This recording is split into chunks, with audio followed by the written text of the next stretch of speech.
पुणे शहरात आज संध्याकाळी एक धक्कादायक घटना घडली। MH12YB 5086 क्रमांकाची PMPML बस सायंकाळी 5:30 वाजेच्या सुमारास डेक्कन बस स्थानकातून एका अज्ञात व्यक्तीनं चोरली। आरोपी ही बस चोरून थेट गुडलक चौकापर्यंत घेऊन आला।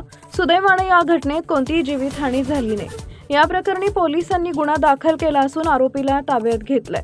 मिळालेल्या माहितीनुसार गुडलक चौकात बस वळवताना आरोपीचं वाहनावरील नियंत्रण सुटलं। त्याच्या संशयास्पद हालचालीमुळे परिसरातील पोलिसांचं लक्ष त्याच्याकडे गेले। पोलिसांनी तात्काळ पाठलाग करून सिग्नलजवळ बस थांबवली आणि चालकाला ताब्यात घेतले। प्राथमिक चौकशीत संबंधित व्यक्तीनं बस चोरल्याचं उघड झालंय। पोलिसांनी बस सुरक्षितपणे पुन्हा डेक्कन डेपोमध्ये आणली असून आरोपीला डेक्कन पोलीस ठाण्यात नेण्यात आलंय। आरोपीनं हे कृत्य नेमकं कोणत्या कारणासाठी केले याचा तपास डेक्कन पोलीस करत आहेत।